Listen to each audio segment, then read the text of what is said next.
were you all politically motivated working on it, or were you doing it because it was, you know, for many of you, apart from you being so precocious, for many of you, it was the sort of beginning of your career in I was committed to the overthrow of socialism. Socialism? Well, you picked the wrong phrase. You know, Steve. Ian, I've always liked you for that. How much fun was it to make? Really good fun. But it was. I mean, I think for the producers and Hell for them. I think it was really hard because good fun. we got the fun, we got to write it, we got to see it happen, and then when it went out, we said, "Oh, you've messed it up," and you know, gave them a hard time. But it was a hoot. Steve and I had, you know, it was great fun, wasn't it? John Sessions. Have you encountered each other before? I'm presuming that We you met her have. several times, didn't we, Roy? I mean, can I also say that I am not only the hero of Spitting Emmy, but I am also the hero of Crossroads, because for those of us who worked on the show, that is where we recorded the show. We recorded the show in Noel Gordon's office. How did you go about finding the voices for the... Well, I remember going up to John and saying, would you mind if they made Alan Bennett? Because I come from Leeds and I always fancied doing Alan Bennett, so I worked on it and everything. And what was really lovely about John, and he said, oh, do you know, the problem is, Steve, I really like Alan Bennett.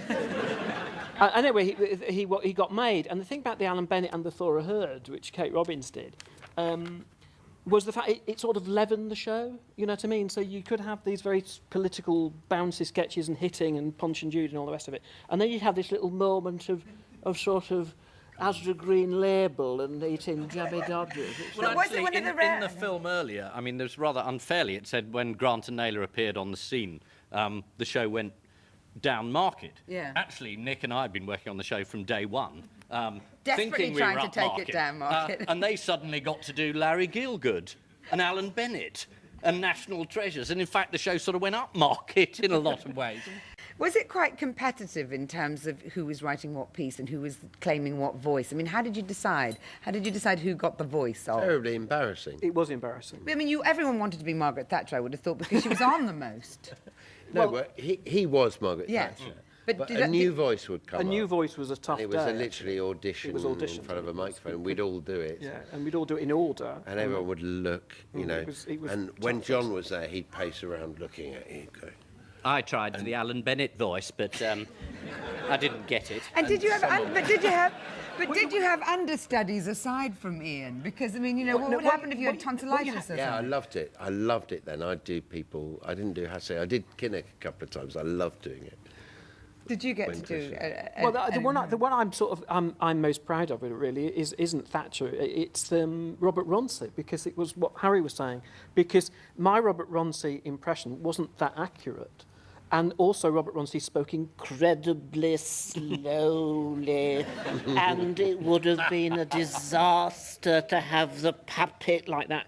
So we had a chat with John, and sort of, because he was a little puppet in the same way, we sort of made him like that. He sounded nothing like it, but it was sort of truthful to it. Yeah. And he was a little 7-year-old boy who believed in Santa Claus, and really, you know, if there wasn't a Santa Claus, who'd feed the reindeer? Do you think that they're a blander lot these days, Roy? Do you think that they're a blander lot No, I these don't. days? No, I don't. I mean, I think if come the on, they are right, if the they are. milieu was right, it's not the politicians who've changed; it's the atmosphere of the country has changed. I mean, I don't think it would be acceptable. I don't think they found it as funny now as they did 20 years ago. But if they were in a mood to accept it, then I think the material is there. As I say. What do you mean that they wouldn't find it as funny? They wouldn't accept it? You Well, mean- because it was new. It was new.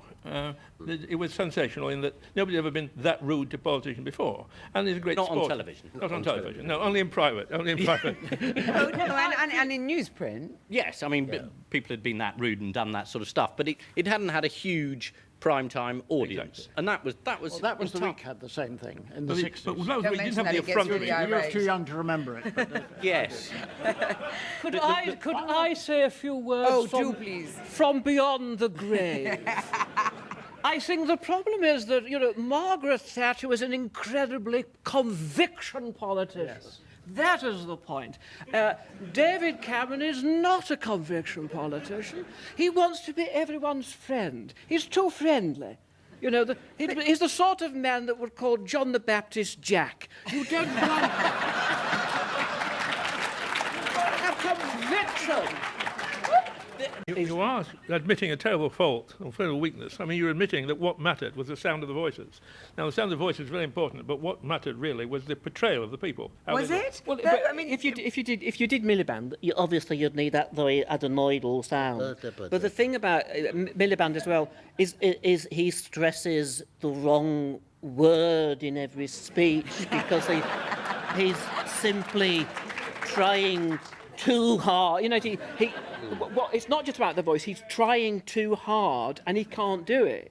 You and just disproved your own point, though, haven't you? Because here you are Oh, doing well, shut up, Miliband. then. Yeah. But I wanted to ask you another thing before you do shut David up. Miliband. Is it right that at the beginning the thought was to have the puppeteers also do the voices? Yeah.